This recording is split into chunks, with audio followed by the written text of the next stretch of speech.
And go. All right, we've arrived. Hello, Amy. Hello. I have to ask you first if I have your permission to record this video Absolutely. and if I have your permission to use your name and your image for this project. Yes, you do. Appreciate it.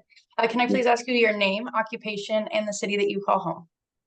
Yeah, so my name is Amy Campbell. By trade, I'm a licensed professional counselor, and I live in Mount Pleasant, Michigan now. Fantastic. How do you describe yourself? Ooh, I'm pretty outgoing, personality-wise, definitely more extroverted. I do appreciate my occasional, kind of me time, as growing up as an only child.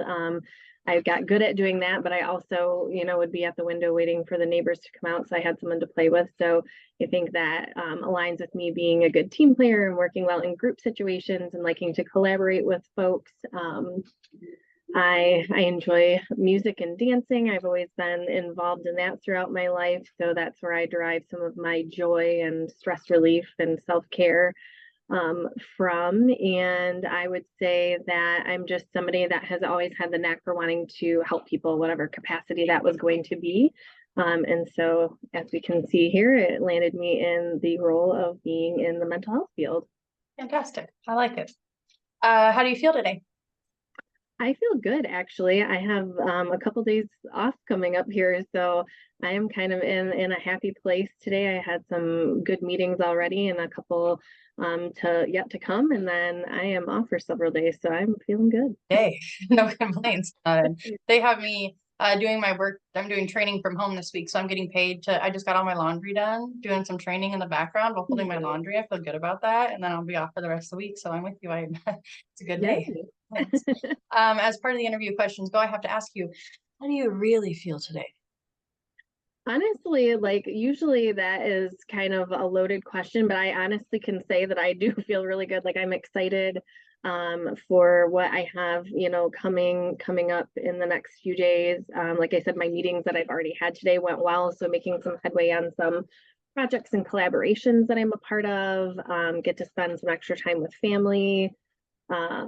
So we're getting some housework done, so I'm excited to see that transition. Maybe slightly stressed for the mess on that outside, but super excited for the end product. So yeah. All right, it's a good week. So I see at the bottom of your emails, you have a list of credentials. It says MALPC, CAADC, and NCC. Can you tell me what each one of those things means? Yes, the alphabet soup. So MA stands for Masters of Arts, and LPC is Licensed Professional Counselor. So that indicates my degree as well as my state licensure to be credentialed as a professional counselor. So that is the field that I am in, as opposed to psychology, social work. And then CAADC, that's a long one. So Certified Advanced Alcohol and Drug Counselor. So that required a specific certification exam and continuing education credits.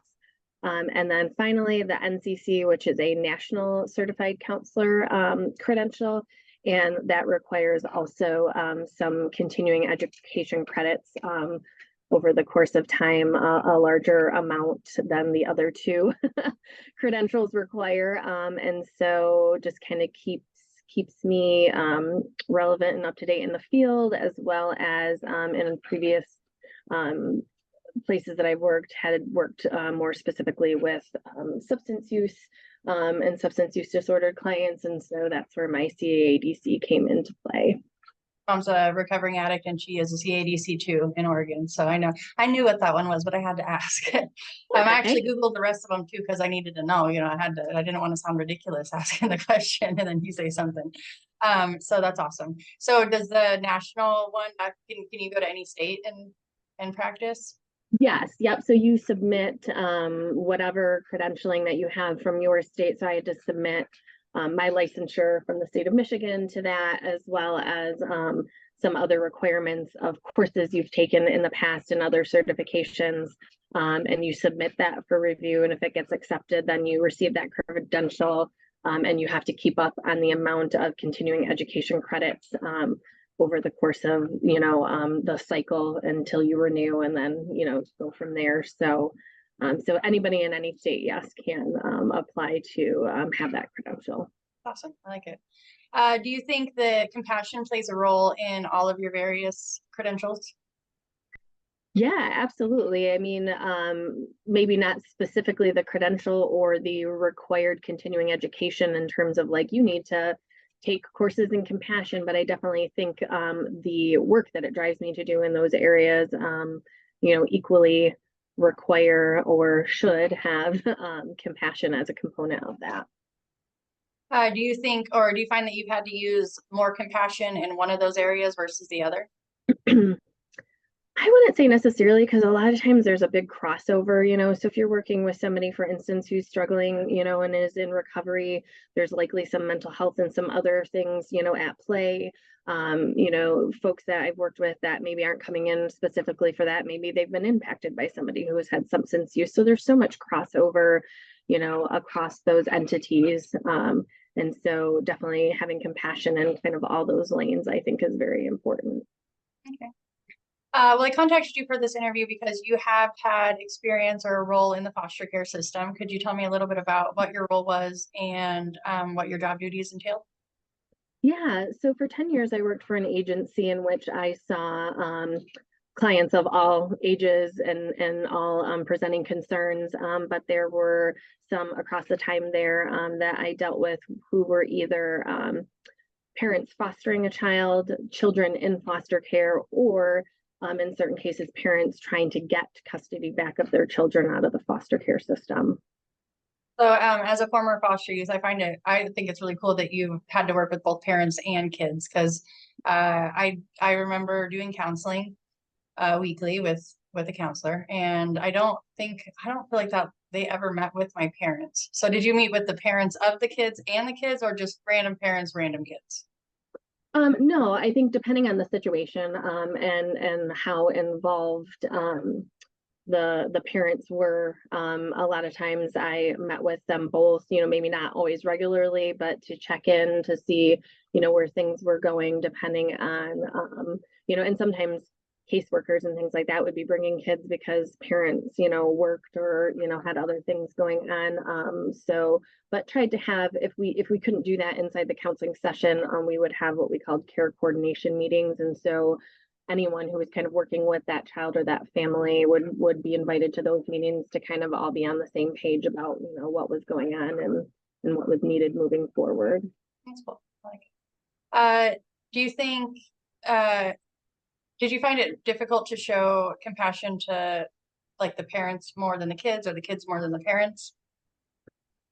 I think naturally, and I guess I'll speak for myself, your compassion for the children in those situations tends to just automatically be a little bit higher.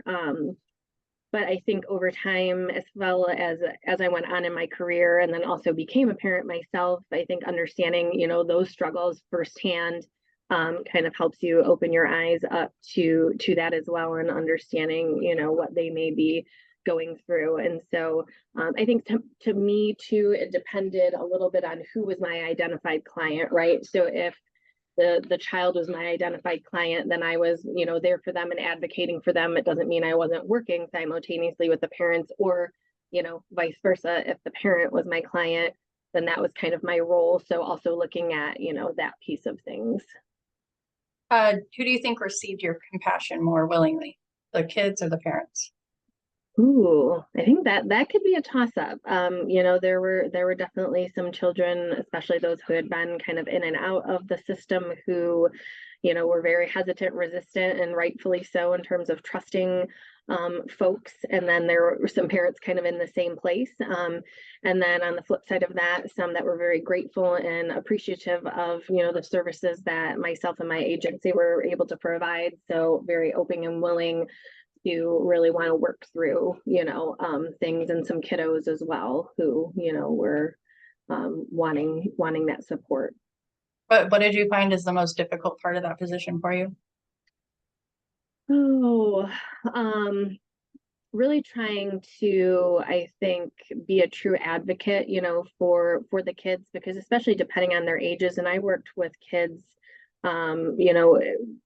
5 up until 18, and so being able to get the information you need from a 5-year-old is a little bit more difficult because you want to be able to advocate, for them to the best of your ability. And so, I think sometimes that was difficult, or, also being able to give that information and seeing the lack of follow through, maybe on the parent side of kind of engaging in maybe some of the strategies that we talked about. So sometimes that can be frustrating because there are limitations also, to what we can do, and we're usually with someone maybe an hour a week at the most.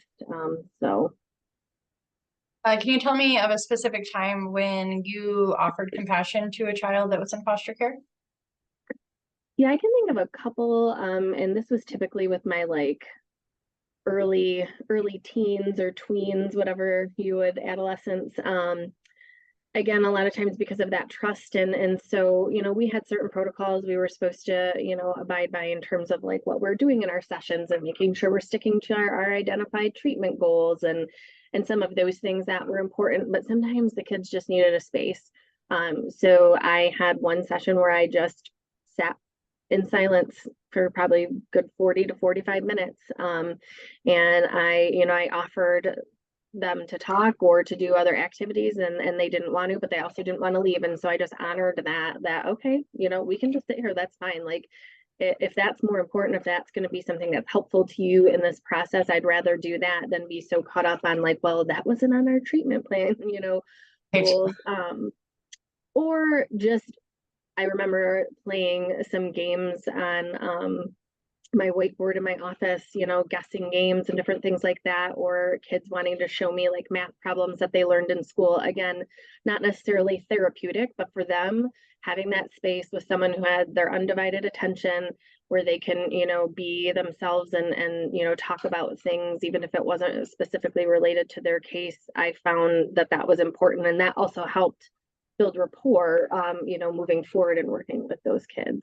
So Next question was going to be, did they tend to push you away more? But I think that's probably a gradual process with any probably foster kid in general, that you have to just build up that rapport and build that trust there. oh yeah, and again, kind of depending on a lot of factors, right? The personality of the kid, their experience in and out of, the system, or how many times their hope, for things to get better or change. So I had, like I just explained some of those circumstances, and then I also remember sitting in the lobby next to the vending machine, having a kid not want to come back with me, and just being there with them and honoring that, and being able to say, to the person that brought them, like, okay, I think this is not going to happen today, and that's okay. And so, just really honoring where they were at in that moment. Because adults a lot of times can tell us, or, we can get a feel for that, and it's easy to say, okay, well, then we can wrap things up. But kids, a lot of times are going to test those boundaries, and rightfully so. And that is like, even if you have to just, end it for the day or whatever, that is showing compassion, and you have to do that. Is there a time that you can think of that someone who needed compassion received compassion? Someone who needed it received it? Didn't receive it. So someone who didn't receive it. I'm sure I've witnessed that many times in my life. In terms of things, I don't know. I think maybe, in working with clients, you get a deeper understanding, obviously, of what's going on with them, and kind of knowing things, but having that obligation and the confidentiality piece of not being able to say anything. And so maybe overhearing some support staff or even other community members make comments about, certain either kids or, adults / parents that I'm working with, and not being able to say, like, hey, this is really what's going on, cut them a break. And so, you kind of have to be a little bit more generic in your, way of trying to get people to think like, hey, they might have some stuff going on. So I think that's hard sometimes in my role because of some of those ethical, parameters that I have to follow.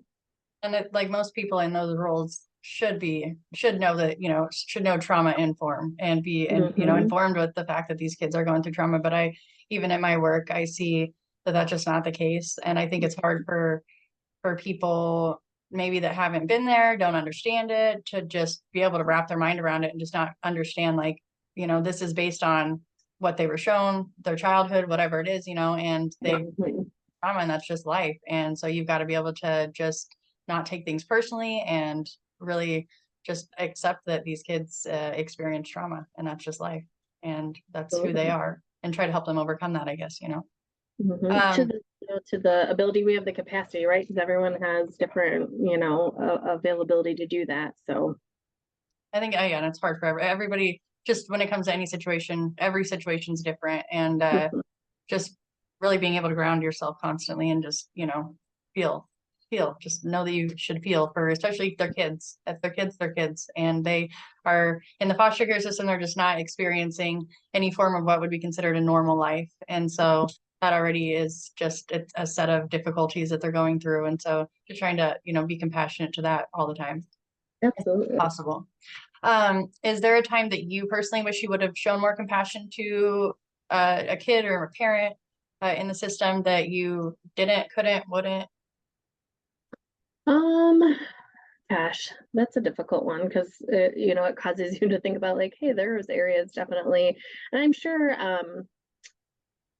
you know, maybe when I first started out in the field, and I started out at the facility that I discussed where I had those experiences, you know, working. So maybe having some preconceived notions, you know, before I came in, and I'm sure that I can't think of one specific instance, but I'm sure that there were spaces, you know, if I were to think back, like, gosh, you know, when I was in the session, or when I was even greeting them in the lobby, or when I was talking, you know, to the parent, here are spaces where I could have, you know, been a little bit more, you know, understanding and pulled from that human element, you know, because I think that's where compassion drives from, that human element of things.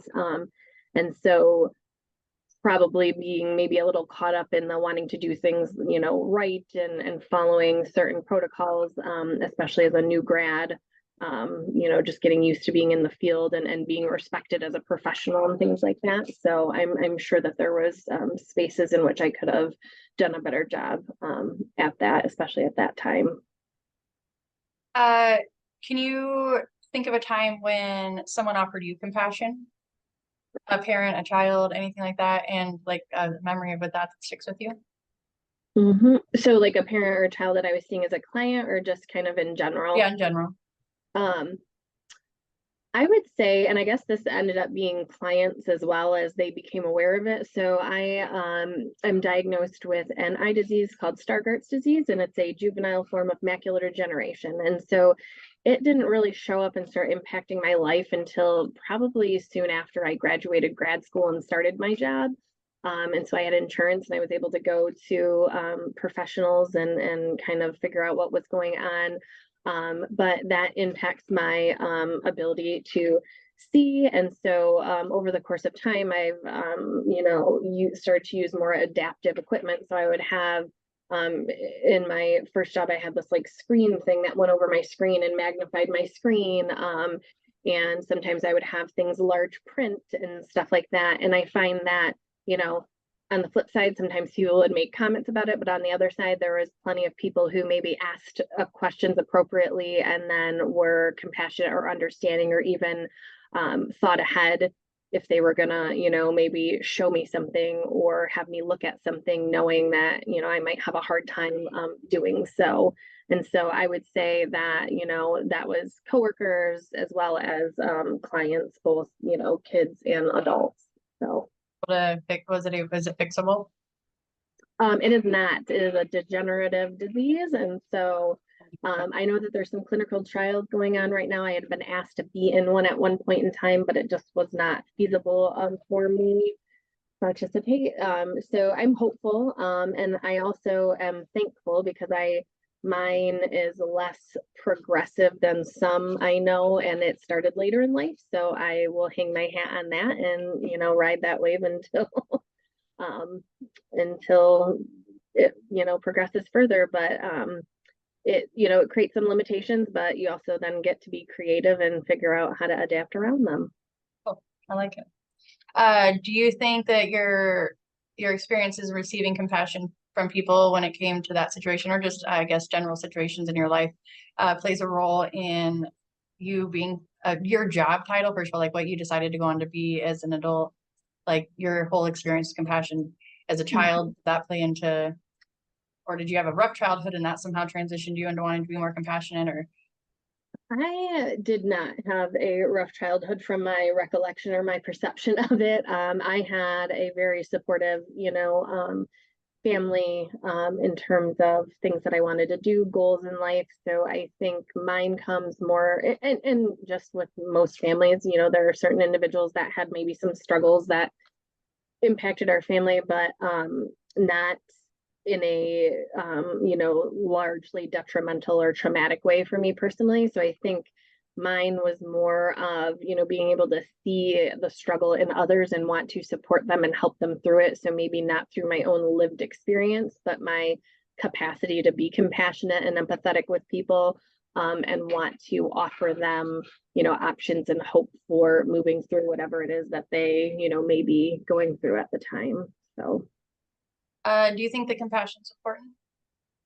absolutely. Again, I think like I said earlier that human component, I think that is really where that lies, and I think if as human beings we can show that or give that to each other, as small as that may seem, or it's not necessarily, like I said, a part of my credentials, but just being a human with another human can be so beneficial. I mean, it can be as simple as like seeing someone struggling and offering to buy them, lunch or something like that. And that might seem like a small thing, but that could have been, maybe they were having a super bad day. And that was the thing that said, you know what, there are good people out there, or I can do this, or, that got me, so I wasn't thinking about how hungry I was and I was able to get through my class or get through the rest of my day at work and things like that. So I absolutely think it's an important foundational piece of just interacting as human beings on that basic level.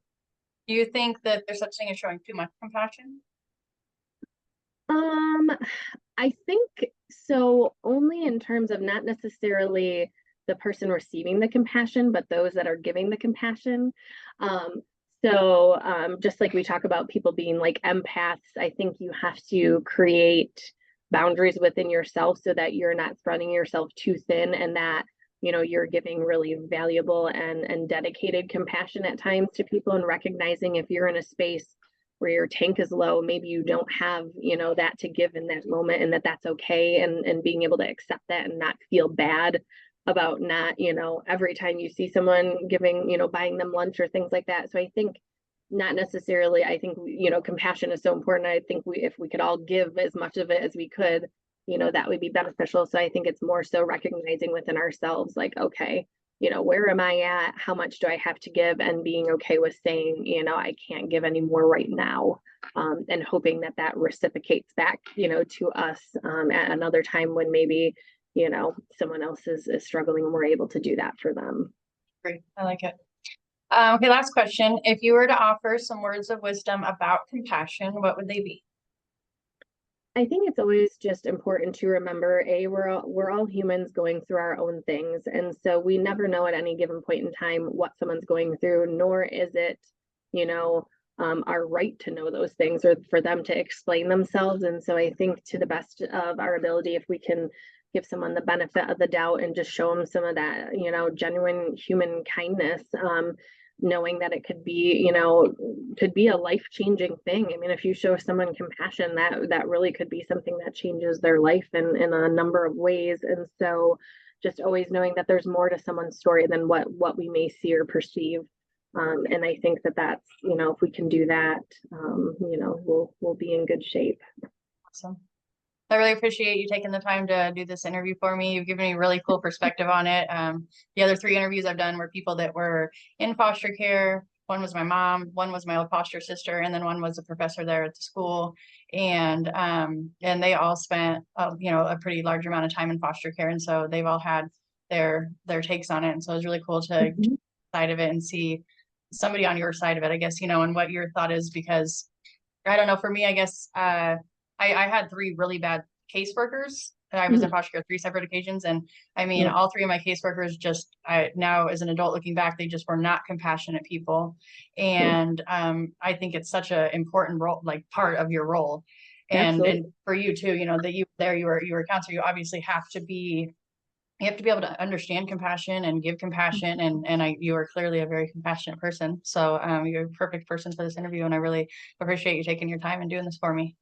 Absolutely. I love to do these type of things. So I was happy, that I had the time and space, to offer this for you for this project. So Thank you so much. I will I'm gonna upload this to my teacher, and then I have to upload it to YouTube. And so if it's okay, it's gonna be public on YouTube.